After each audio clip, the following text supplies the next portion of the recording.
Cette histoire nous a mis dans un état. Cinzia Cataneo. Hello les artistes, aujourd'hui on va parler histoire de l'art parce que c'est super, on va parler Piet Mondrian parce que c'est encore mieux. Cinzia, c'est qui Piet Mondrian ? Alors Pieter Mondrian, c'est un peintre néerlandais qui un jour décide de se faire appeler Piet.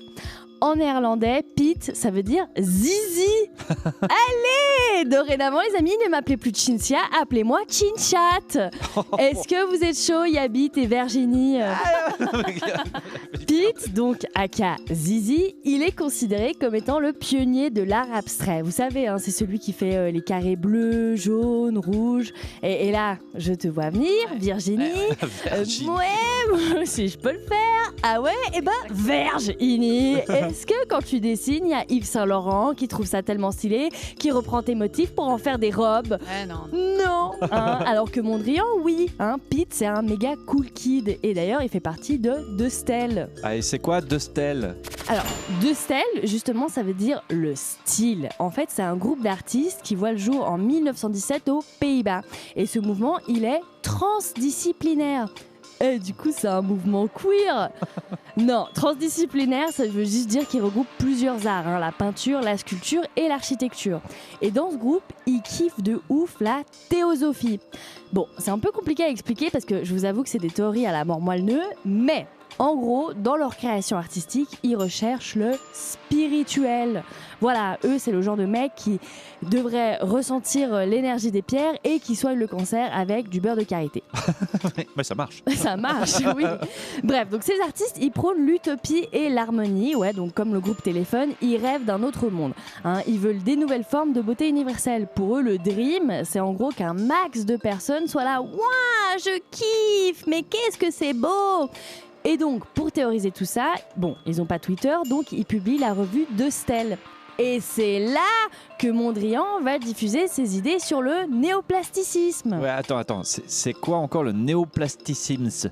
Alors, le néoplasticisme, à part être une grosse galère pour les dyslexiques, c'est un mouvement fondé par Mondrian. Bon, en gros, si vous voulez, c'est le pack d'extension de Stèle. Mondrian, il va encore plus loin en caractérisant le néoplasticisme par la pratique d'un art abstrait, austère et géométrique. Ouais, Mondrian, comme un roots funambule sur sa slackline, il kiffe de ouf l'équilibre. Lui, il veut ordonner en fait le chaos du monde. C'est un peu la Marie Kondo de l'histoire de l'art. Ce qui est très ambitieux d'ailleurs, parce que perso, j'arrive toujours pas à ordonner mon tiroir à chaussettes. Bref, Mondrian, il est ultra contre le fric et radical. Hein, pour lui, l'œuvre néoplastique, elle doit avoir que des lignes et des couleurs. Mais attention, que des lignes verticales ou horizontales. Si Mondrian, il voit des courbes ou des obliques, il pète un câble. Il dit non, ça c'est pas une œuvre néoplastique.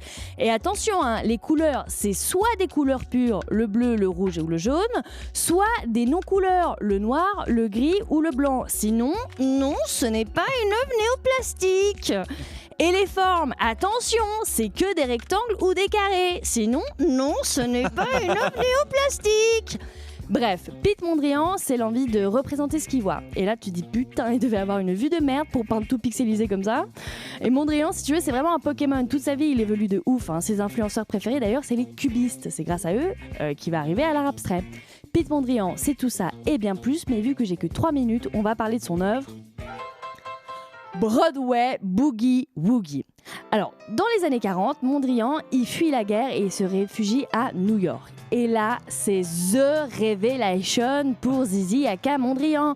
Il découvre une ville qui grouille dans tous les sens et le Boogie Woogie. Et justement, dans son œuvre Broadway Boogie Woogie, Mondrian, il veut retranscrire tout ça. Hein. Il s'inspire d'ailleurs du plan en damier de la ville de New York, vous savez. Et ouais, Mondrian, il aurait été méga fan de Google Maps. Et donc, sauf que le problème à Broadway, c'est quoi ? C'est que les ruelles, elles sont obliques. Mondrian, comme ta mère après une coupe de champagne, là il pète un câble, il se lâche, il dit ciao ciao aux restrictions qui s'étaient imposées avec le néoplasticisme. Non seulement il fait des lignes obliques. Voilà, alors là c'est le moment de la vidéo où je dis n'importe quoi parce qu'il n'y a absolument pas de ligne oblique dans ce tableau.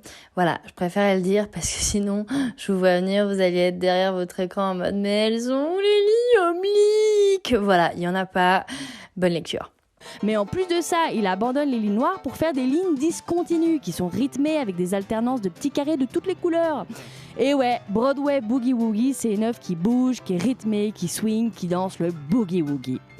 Bref, l'histoire de l'art, c'est super, et maintenant qu'on sait qui est Pete Mondrian, c'est encore mieux. Couleur 3.